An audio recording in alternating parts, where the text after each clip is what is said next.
Muy buenos días para todos y bienvenidos a un nuevo episodio de Poder Latino Coaching, un programa en el que nos reunimos emprendedores de habla hispana de todo el mundo. Y hoy vamos a hablar de un tema súper interesante que es, básicamente, vamos a hablar de comunicación, vamos a hablar de las ventas, pero vamos a estar hablando en algunos episodios sobre justamente la comunicación. ¿Y por qué vamos a hablar de la comunicación? Porque la comunicación es el tema que nos habilita o no nos habilita a tener relaciones, a poder hablar con clientes, a poder entender qué necesita un cliente y cómo hacemos para justamente trabajar sobre esta parte de la comunicación tan importante para generar relaciones y a partir de eso generar clientes. Recuerden que nosotros hablamos muchas veces de la confianza, hemos hablado episodios específicos sobre este tema de cómo generar confianza. Nosotros no vendemos propiedades, no vendemos autos, no vendemos productos, sino que vendemos confianza. Una vez que el cliente confía en nosotros, ¿sí?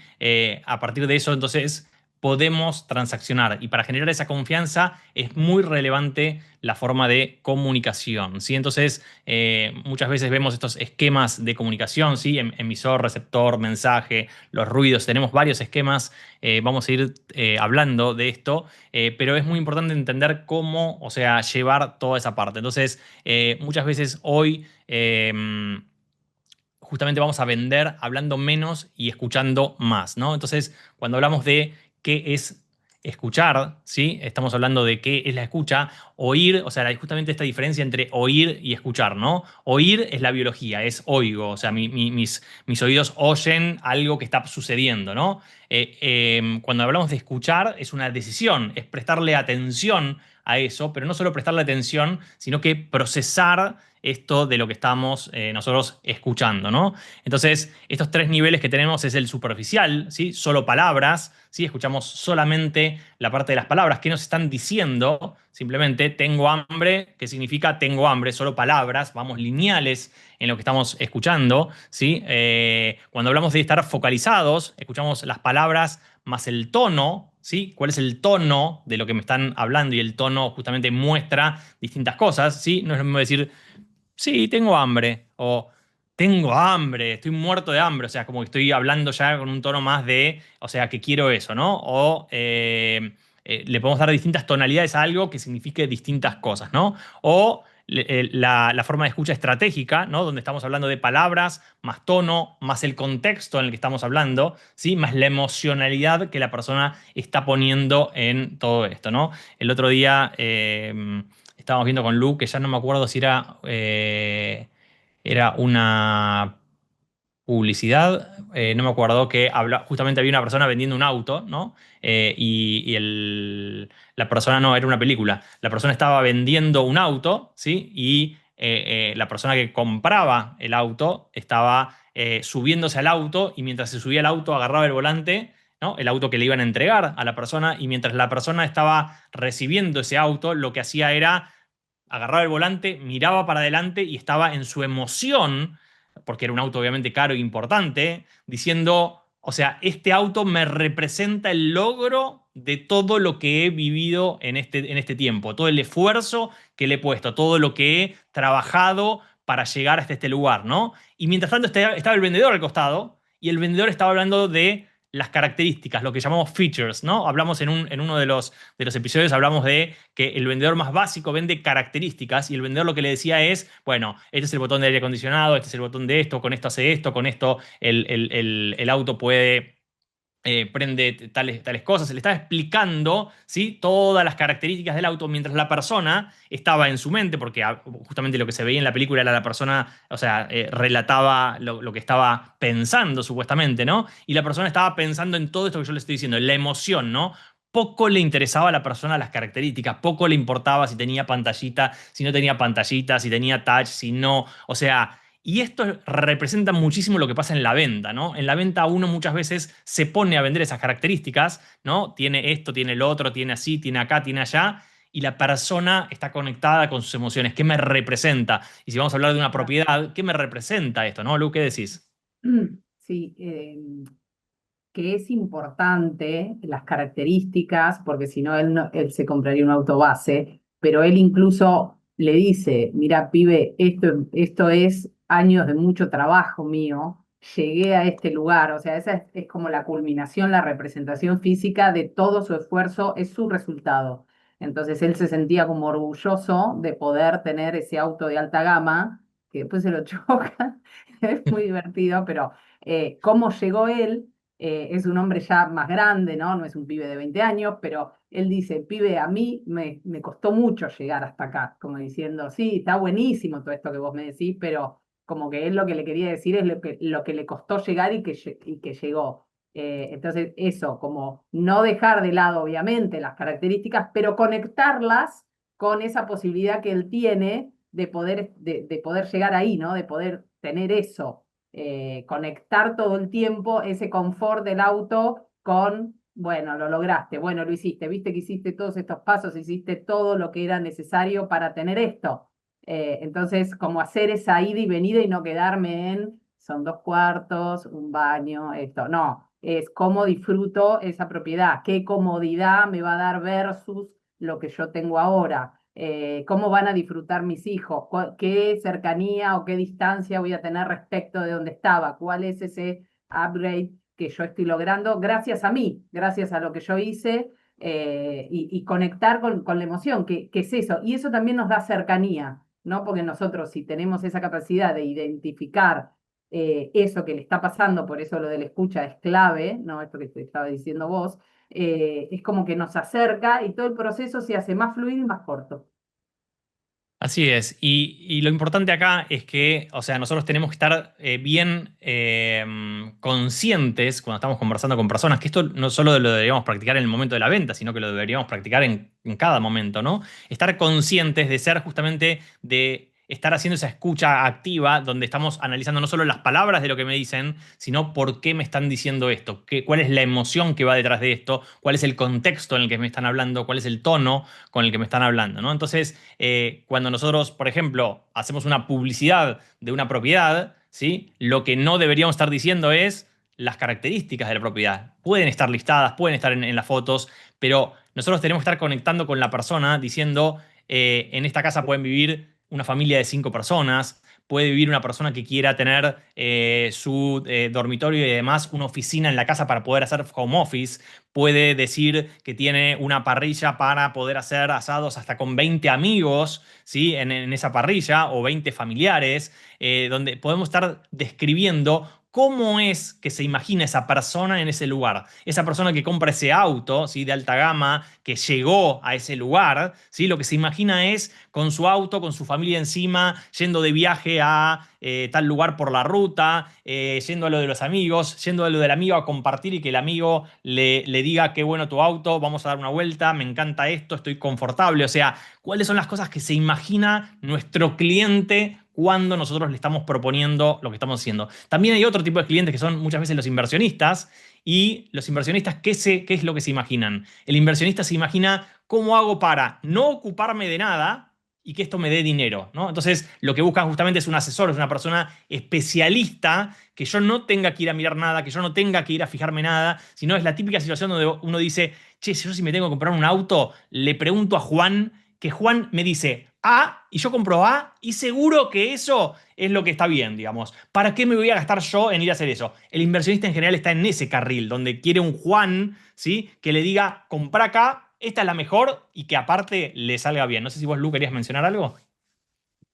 No, No. respecto a eso que vos estás diciendo, pues, concretamente no. O sea, ser para el inversionista y para el que compra, me parece que nuestra función es justamente resolver ese problema, pero primero tenemos que identificarlo, de nuevo, siempre lo mismo, haciendo preguntas, escuchando, observando también cómo está ese cliente. A mí me pasó el fin de semana, por ejemplo, que fui a mostrar y tenía como, era un matrimonio. Por un lado, ella estaba como muy cerrada, como que yo, o sea, no sabía si le gustaba o no le gustaba, y él estaba haciendo preguntas, chocho, o sea, preguntando cosas muy específicas de la casa, como que él estaba para, me dio la sensación, señar en el momento y ella estaba dura. Entonces, yo lo que hice fue tratar de hacerle preguntas, resultó ser que era vecina, pero también una persona muy corta, como que tenía que manejar el tiempo de distinta manera. Después me mandó un mensaje manifestándome el interés de la casa, pero, o sea,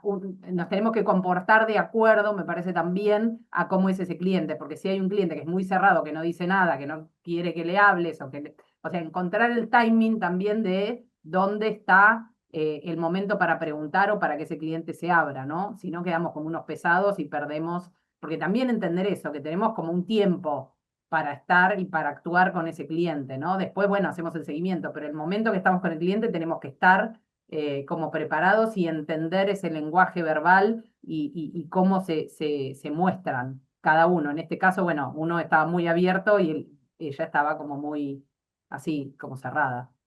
Bien, por eso es importante también tener a todas las partes en la conversación, ¿no? O sea, vamos a hablar, por ejemplo, cuando nosotros vamos a escuchar, tenemos un objetivo, ¿no? Al escuchar, que es entender la motivación del cliente, ¿no? El por qué quiere hacerlo, cuál es la razón por la cual quiere justamente comprar esta propiedad, comprar este auto, comprar esta computadora, este teléfono, o sea, entender cuál es el porqué y la motivación que lleva a la persona, que de nuevo, que muchas veces la persona puede decirlas con palabras, ¿sí? Hablamos de esto de los niveles superficial, focalizado o estratégico, ¿no? O sea, si el cliente está hablando, nosotros escuchamos solo palabras, bueno, quiero el teléfono porque, y dicen algo, ¿no? Y cuando dicen algo, generalmente eso que dicen no es necesariamente lo que está por detrás de todo eso, ¿no? Muchas veces no necesariamente uno va a expresar con palabras, ¿sí? Lo que uno quiere, porque a veces no es tan directo, porque no se generó la confianza, ¿no? Entonces, quiero este teléfono porque tiene la mejor cámara, ¿no? Y después mirando,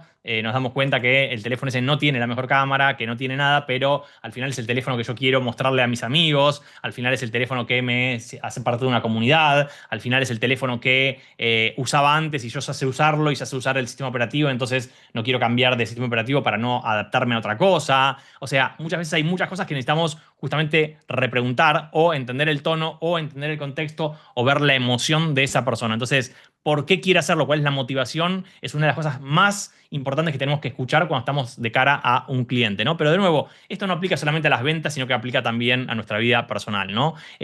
También el criterio, ¿qué es exactamente lo que necesita, ¿no? O sea, ¿está buscando un teléfono o está buscando comunicarse, ¿no? Y por ahí el teléfono no es la mejor forma de comunicación, ¿no? O sea, a veces parece obvio, pero no es tan obvio, digamos, ¿no? O sea, muchas veces, por ejemplo, de nuevo, cuando vamos al inversionista también pasa esto, ¿no?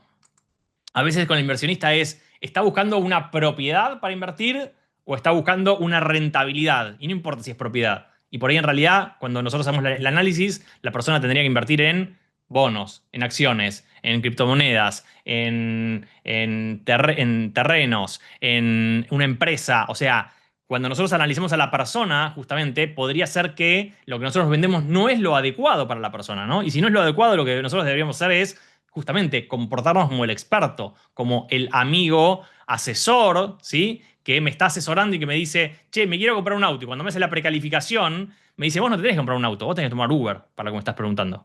¿Sí? Tomate Uber y listo. Y no compres ningún auto. Tal vez la respuesta a veces es esa, ¿no? Pero cuando nosotros hacemos eso, nos estamos transformando justamente en esa persona de confianza, no en esa persona que, con tal de venderme, me vende lo que no necesito y lo que no quiero, porque eso genera situaciones de corto plazo, relaciones de corto plazo, ¿no?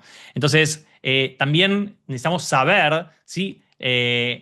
Cuál es la urgencia que tiene la persona, ¿no? Nosotros no podemos trabajar con personas que no tienen urgencia. Esto es algo clave en cualquier negocio de ventas. Elegir con quién trabajar, ¿sí? Elegir con quién trabajar es clave en el negocio de ventas. ¿Por qué? Porque mientras nosotros perdemos el tiempo con el que no quiere, ¿sí? El que quiere se me va con otro. Nosotros tuvimos una experiencia muy interesante en Turquía. Nosotros fuimos a Turquía a un viaje que estaba relacionado con lo que se llaman eventos de conversión, que básicamente es cómo vender, ¿no? O sea, cómo haces para venderle a terceros. Por qué Turquía? Porque básicamente Turquía tiene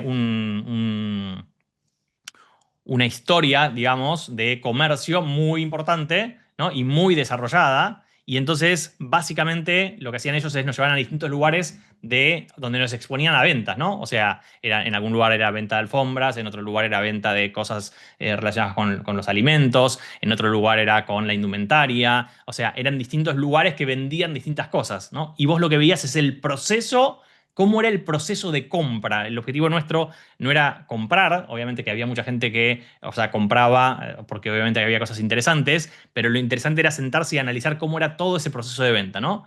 Y cuando vos veías ese proceso de venta, veías cómo te iban llevando, cuando hacían la parte de la presentación, digamos, lo que sería presentar el producto, ¿sí? Y después venía la parte de la precalificación del cliente y después la parte de la presentación, ¿sí? Era muy claro cómo ellos rápidamente identificaban y precalificaban quiénes de todo el grupo, porque éramos un grupo grande, éramos como si les dijera 40, 50 personas, o sea, por ahí los que eran pareja los cuento como uno solo, digamos, Eran ¿no? O sea, eran 70, como pero 40 o divididos en grupos 50. de 30. ¿Cómo? 70 divididos en grupos de 35, eran dos grupos.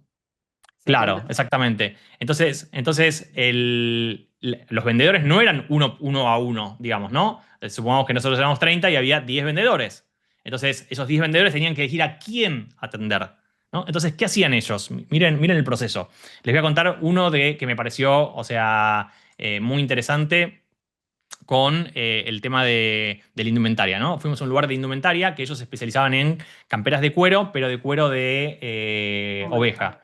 Entonces era un cuero tipo finito, esas camperas bien finitas de cuero que se doblan y que son muy, muy livianitas, ¿no? Nada que ver con el cuero que se vende en Argentina, que es Animal. grueso, digamos, ¿no? Era otro tipo de prenda mucho más flexible, ¿no? Entonces, lo primero que hicieron fue, llegamos y nos atendieron ya dándonos algo para tomar, ¿no? O sea, cosa de, ya te sentís como, ah, bueno, gracias, me dieron algo para tomar. Después nos sentaron en un en una sala, digamos, tipo rectangular alargada, con una pasarela en el medio. Y nosotros estábamos sentados solamente en dos filas, como si fuese el cine, mirando hacia la pasarela, ¿sí? Y había obviamente un pequeño escenario, ¿no? Entonces, lo siguiente que pasó fue que había personas que se subían al escenario, o sea, modelos, digamos, ¿no? Modelos que se subían a la pasarela, ¿sí? Y empezaban a desfilar, ¿no? Y definaban las prendas y mostraban las prendas, cómo les quedaban y el outfit, pero después lo que hicieron fue seleccionar del público a varias personas que estaban en el público, que obviamente tenían que aceptar la invitación, por supuesto, no era obligatorio, que iban a desfilar las prendas. ¿Está bien? Entonces, esas personas fueron seleccionadas, pasaron al fondo, ¿sí? Y a cada una de esas personas, de acuerdo a cómo estaba vestida, de acuerdo a la onda, esto, lo otro, le seleccionaron una prenda y se la pusieron y salieron a desfilar personas no profesionales, ¿no? Entonces, fíjense que ahí hay como dos situaciones. Una es, por un lado, toman nuestra atención, ¿sí? En lugar de ir al local a mirar la ropa, ya nos dan un show, nos dan un espectáculo, ¿sí? Que hace que uno vea algo mucho más profesional y que se sienta mucho más motivado. O sea, mientras tanto te dan un cartoncito donde ibas anotando en el cartoncito cuáles eran las prendas que te habían gustado, ¿no? Entonces, justamente, ¿qué estaban observando ellos mientras hacían eso? Lo que estaban observando ellos es quién anota, quién no anota, ¿no? El que anota es alguien más interesado, el que no anota podría ser que lo está anotando mentalmente y comprar, pero es menos interesado. ¿Qué decís, Lu? Que sí, primero la habilidad y la experiencia de los vendedores, porque se ve que lo hicieron 80 veces. Los modelos eran todos lindos, los chicos, todas lindas las chicas, todo. Y las prendas fueron seleccionadas de acuerdo a las personas que participaron. Yo creo que de todos los que se subieron, compraron todos eh, esas prendas, no necesariamente las que desfilaron, pero sí, porque fueron parte de la experiencia. Se sintieron parte, tuvieron el producto, además de que era un producto espectacular, que eso también influye, porque si estás vendiendo una porquería cuesta el doble.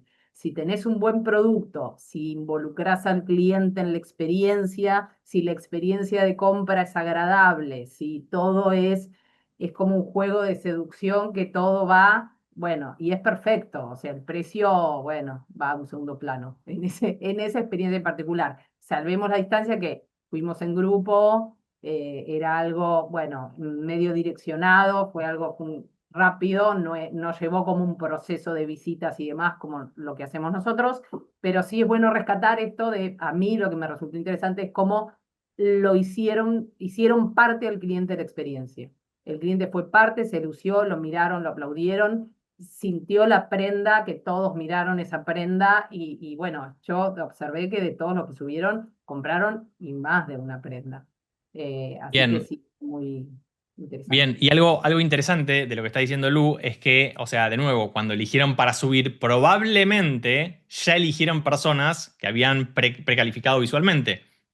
Seguramente eligieron para subir a personas que estaban escribiendo, pero también a personas que representaban cosas para los demás, ¿no? De hecho, hay una persona que dijo que no iba a comprar nada, pero cuando vio a tal otra persona en el escenario con esa prenda, cómo le quedaba, le encantó. Es más, seguramente eligieron una persona más grande, una persona más joven, una persona más gorda, una persona más flaca, una persona con tal característica y con tal otra. O sea, eligieron que las personas sean de todos sus candidatos, pero por otro lado también es muy importante y algo que está hoy muy, pero muy importante en lo que es marketing, que es la opinión de los demás, que ya el referente ya no es la marca, esto lo hablamos, ya la marca cuando me habla no me está diciendo mucho, ¿sí? Cuando me hace una publicidad McDonald's ya no me dice mucho más si me hace la publicidad Luciana, que yo la conozco, y me dice que fue a McDonald's y que le encantó la comida, o que hay esto nuevo, o que probó el nuevo no sé cuánto, o lo que sea. Fíjense que hubo una publicidad de cómo un norteamericano decía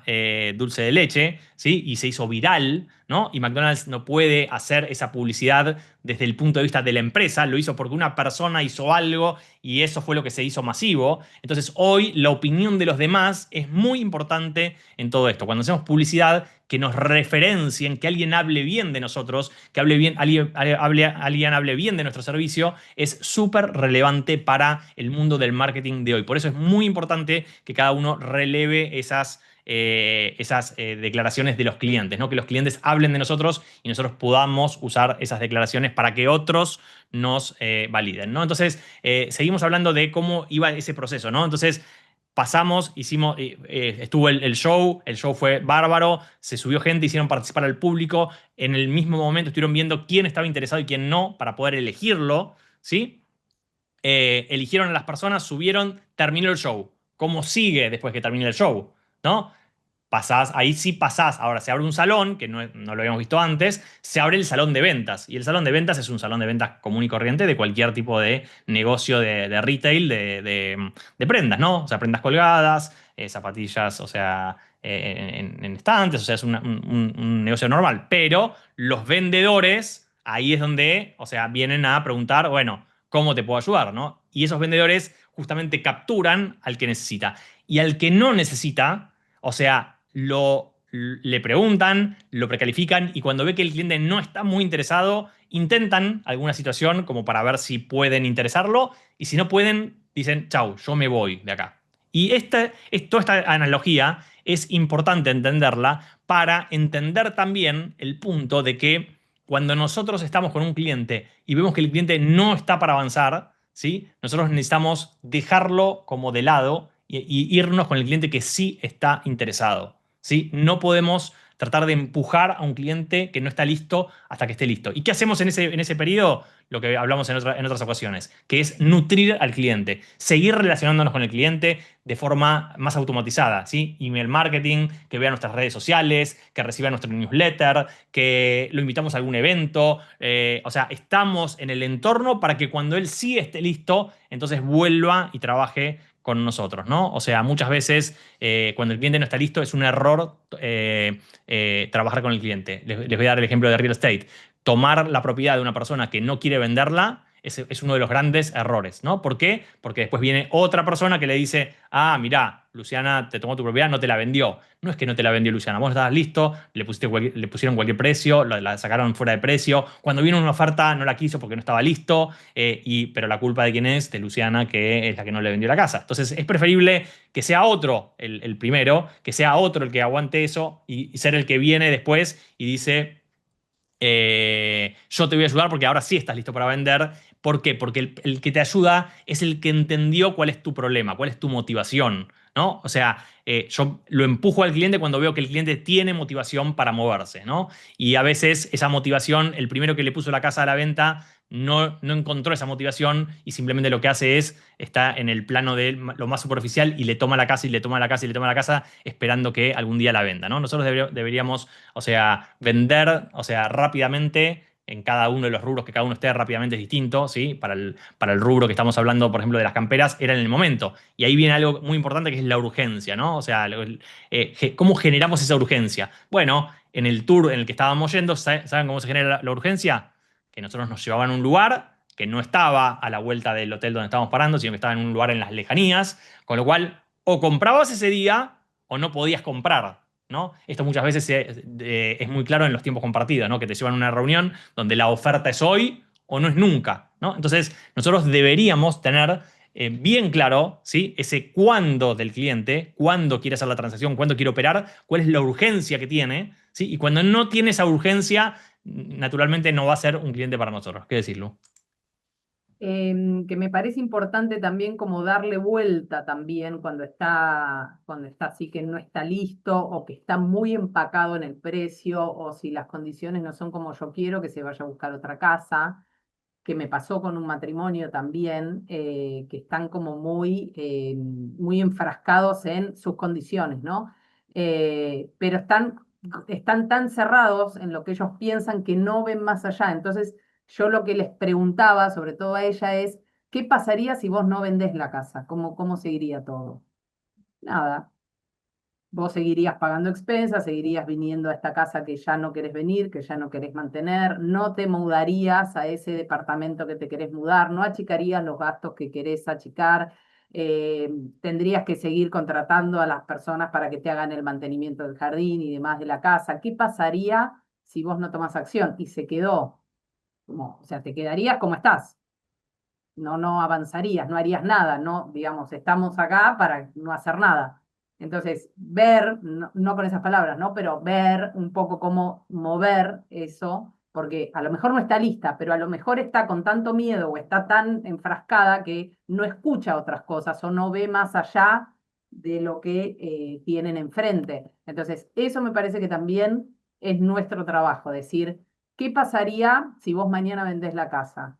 ¿Qué harías con ese dinero? ¿Qué departamento comprarías? ¿Vos te querés comprar un departamento? ¿Dónde lo comprarías? ¿Y qué harías? ¿Y cómo lo harías? ¿Y qué harías con los muebles? Y cómo empezar a imaginar con ella esa situación de moverla de ese lugar donde ella está dura para, quizá vuelve a ese mismo lugar, que es lo más lógico porque, o sea, no es que yo le voy a hablar y ya está, pero por lo menos ir haciendo como ese movimiento que de eso se trata cuando el cliente está tan enfrascado, ¿no? Que puede que no esté listo. Si no está listo, no va a haber diálogo ni ningún speech. Pero si está ahí, si lo que hay es miedo, que eso es lo que tenemos que identificar, es mostrarle cuál es el costo de no moverse, cuál es el costo de no vender, de no aprovechar esa oportunidad o ese precio o lo que fuere que esté pasando en el mercado en ese momento. Bien, eso es algo súper importante que lo tengan en cuenta y de nuevo, lo mismo para vender y para la vida real lo mismo, que es básicamente el costo de no tomar acción, ¿no? Nosotros muchas veces estamos enfocados en el beneficio de tomar acción, en por qué sí, ¿no? Pero en general a veces nos cuesta mirar el qué pasa si no, ¿no? Entonces, ¿qué pasa si no? ¿No? O sea, entonces el costo de no tomar acción lo tenemos que tener nosotros en cuenta para plantearle al cliente qué pasa si no toma acción. No, no estoy apurado para vender. Ok, no estás apurado. Entonces, si vos me dijiste que ibas a vender para mudarte a otro lado, o sea, entonces vos entonces estás de acuerdo en mudarte a otro lado dentro de 4 años. ¿Está bien para vos? Si tardamos 4 años, ¿vos te mudarías dentro de 4 años? Ah, no, no, no, pará, no, dentro de 4 años no me quiero mudar. Ah, bueno, pará, pero vos me estás diciendo que estás... No, bueno, pero no estoy apurado. En general, el no estoy apurado tiene mucho que ver con no quiero, o sea, ceder y no quiero, eh, gastar, no quiero que me paguen menos, ¿no? O sea, quiero como sacar lo máximo posible. Estoy agarrado todavía a la propiedad o al producto y no quiero desprenderme, ¿no? Entonces tenemos que de nuevo, justamente vamos a estar trabajando estas sesiones que vienen en comunicación por esta misma situación, porque la comunicación muchas veces nosotros la tenemos como real y la comunicación en general tiene muchos matices y tiene muchas cosas que hay que analizar para entender si es real. Y adicionalmente a veces es real hoy y mañana es mañana, no es mañana como diciendo en el futuro. A veces mañana es algo distinto a lo que dije hoy porque hoy me di cuenta de algo que no me había dado cuenta justamente y nosotros somos los responsables de ayudar al cliente a empezar a analizar por qué está tomando esas decisiones, ¿no? También entender cuáles son sus recursos, ¿sí? Entender bien claramente. Y esa es una de las cosas que también hacían ahí en el evento, en los eventos en Turquía, que es que observaban a las personas. Fuimos a un lugar que vendían joyas, ¿no? O sea, una joyería donde vendían ciertos productos. Entonces, ¿qué hacían ellos para entender quiénes eran sus clientes? Yo lo que hacía era observaba, ¿no? Mientras ellos estaban presentando, al principio hicieron una presentación, ¿sí? Y algo interesante de esa presentación específica de la joyería fue esto. Ellos hablaron de dos piedras específicas. No hablaron de 20.000 materiales, ¿sí? Hablaron de dos tipos de piedra específicos. Y de esas dos piedras dieron las características y por qué esto y por qué el otro, y que tenía esto y que tenía el otro. Esta era más barata, esta era más cara, por esto, por esto y por lo otro. Y hablaron de esas dos piezas. Adivinen qué compró la gente. De las 30, 40 personas que había ahí, adivinen los que compraron, qué compraron. Esas dos piedras. ¿Sí? Eso es focalizar al cliente para que pueda tomar decisiones rápidas. Uno de los grandes errores y horrores que cometemos con los clientes es mostrarle 1000 alternativas, ¿no? Las 1000 alternativas lo único que hacen es que el cliente no pueda tomar decisión, punto número uno. Y el punto número dos, ¿saben cuál es? Muestra que no sabemos nada. Cuando nosotros le mostramos a un cliente 1000 alternativas, significa que no sabemos qué mostrarle al final. No entendemos qué mostrarle. Nunca jamás puede haber 1000 alternativas para una persona. Sí, yo esta anécdota creo que la conté de una persona, de un vendedor que lo más increíble era que tenía, creo que en ese momento, 19 o 20 años, cuando hablé con él, que para hacer rentas, para hacer alquileres, ¿sí? Le mostraba al cliente una sola propiedad. Y cuando él me lo contó, o sea, y lo voy a describir rápido porque muchos ya le escucharon esto, cuando él me lo contó yo dije, ¿cómo una propiedad? O sea, yo en mi mente no pude procesarlo directamente, ¿no? Y me explicó su proceso y básicamente, en resumidas cuentas, o sea, le mostraba una propiedad porque esa era la propiedad para él. ¿Sí? Y en el 80%, o sea, al principio obviamente le costó ese proceso, pero después en el 80% de las veces le pegaba a esa propiedad y el 20% de los clientes no le pegaba y seguramente les habrá rentado otro. Pero se ahorró de mostrarle miles de propiedades, ¿sí? A miles de personas sin sentido. Pero esto es lo que yo les conté al principio. Cuando yo voy a mi amigo, que es el capo de los autos, que no se dedica ni siquiera a vender autos, es un capo de los autos porque le encanta el tema, y le digo, ¿qué auto me tengo que comprar yo? Y me hace tres preguntas y se da cuenta cuál es el auto y me dice, es este, ¿no? Y yo voy y lo compro. Ese sería el uno, ¿no? Te muestro solo este auto. No, pero ¿por qué me muestras este otro? Porque este otro es más caro que lo que vos me pediste. Y este otro, porque este otro no tiene esto que vos me pediste. Y este otro, porque este otro no tiene el combustible que vos me pediste, ¿no? O sea, cada uno tiene, o sea, distintas características al respecto, ¿no? Entonces, es muy importante que nosotros seamos esa persona que logra esa situación de enfocar al cliente, ¿no? Entonces, ellos lo que hicieron es, mientras estaban haciendo esa situación, ellos, o sea, lo que hacían era mirar a las personas. ¿Y qué miraban en las personas? Si vamos a una joyería, una de las cosas que miramos es qué tipo de joyas tiene esa persona puesta. Si yo estoy sin anillos, sin pulseras, sin collares, sin nada, y la probabilidad de que yo me compre una joya en ese lugar y es baja relativamente. Si yo tengo tres anillos, una pulsera, un collarcito, una cadenita, un dije, y bueno, esta persona compra y gasta dinero en esto y entiende el beneficio de comprar joyas y le gusta y todo lo demás. Entonces, a los que estaban sin nada, obviamente que no, se le tiraron después que a los que estaban ya con joyas puestas, ¿no? Entonces, nosotros podemos ir viendo justamente en el cliente quién es perfil para esto, quién no es perfil para esto, quién es candidato, pero tenemos que estar muy conscientes, ¿no? Y por último, y para cerrar hoy, de nuevo vamos a seguir este tema, es bastante extenso el tema de comunicación, de cómo, o sea, analizar el proceso de venta, cómo analizar a las personas y cómo posicionarse en esto, ¿no? Es quién es el que decide, ¿no? Y esto es algo que estaba clarísimo, lo mismo, en todos los eventos de Turquía, ellos miraban quién era que decidía, porque habitualmente había parejas, digamos, o personas de a dos, digamos, ¿no? Entonces, quién es el que decide, ¿no? O sea, decide el esposo o decide la esposa, ¿no? ¿Quién es el que está comprando y quién es el que paga y quién es el que toma la decisión? Porque a veces el que paga no toma la decisión, ni decide ni nada, paga. El otro es el que lo convence de que pague nomás, ¿no? O dice, bueno, yo te regalo algo, decidí vos, ¿no? Entonces, muchas veces nosotros estamos hablando con la persona que no decide, ¿no? Y eso es clave, que nosotros estemos seguros que estamos hablando con la persona con la que decide. Y cuando no estamos hablando con la persona que decide, simplemente tenemos que dejar de hablar, ¿sí? Tenemos que simplemente pausar la reunión en ese momento y pedirle que integre a la persona que decide y ser intransigentes totalmente. O sea, es simplemente, mirá, o sea, si tu esposo o tu esposa van a tomar la decisión en conjunto con vos, para mí es muy importante que los dos estén en esta reunión conmigo, porque yo les cuento, les contesto, les hago preguntas, ¿sí? A ustedes, a los dos, y entonces podemos avanzar en el proceso y no estamos perdiendo el tiempo. No, no, dejá, después le explico. No, no, no, mirá, vos no vas a poder explicarle muchas veces las dudas que ella tenga o que él tenga, porque soy yo el que tiene ese conocimiento. Entonces, te pido, hagamos una cosa, hagamos una pausa, no que está muy ocupado, muy ocupada, esto, el otro.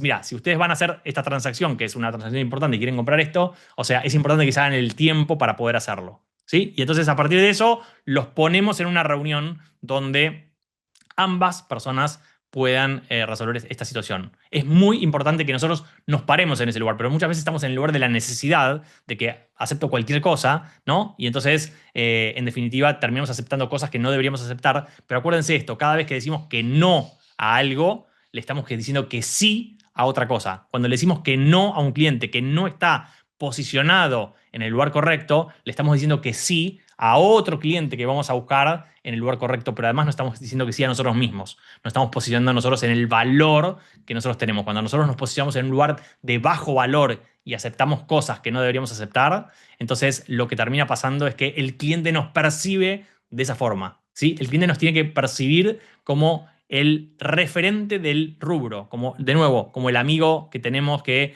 o sea, quiero comprar un auto y me dice, este es el auto para vos. Nosotros tenemos que ser de nuestro rubro el referente para el cliente en yo sé lo que te estoy mostrando y para eso obviamente que tengo que saber realmente, no es que es una forma de declaración, después tengo que entrenarme y saber lo que es, ¿no? Ir a la reunión preparada con el cliente. Si voy a hablar con un cliente que quiere comprar una propiedad de determinadas características, tengo que entender de ese mercado qué propiedades hay, cuáles son, cuáles están, cuáles compiten, ¿no? Lo que hacía un poquito este chico con las rentas, ¿no? Con los alquileres, que básicamente lo que hacía él era estudiaba ese mercado, no es que él le decía, te muestro este y después había otra que era mejor. No, no, no. Él se conocía el mercado de rentas de esa ciudad, de ese lugar, de ese sector, ¿sí? Para poder justamente recomendar qué era lo mejor para ese cliente, ¿sí? Y vamos a cerrar con esto la reunión del día de hoy. Vamos a seguir hablando de esto de comunicación, ¿sí? De cómo comunicarnos, cómo hablar, para que podamos justamente mejorar en la parte de la escucha y de la comunicación y de cómo, o sea, el poder leer a la otra persona, cómo poder leer si el cliente está para comprar o no está para comprar, si quiere, cuáles son los problemas que tiene el cliente y a partir de poder leer mejor eso, entonces poder justamente accionar y tener mejores resultados. Así que con esto cerramos. Muchas gracias a todos y nos estamos viendo la próxima semana con más Poder Latino. Chau, chau.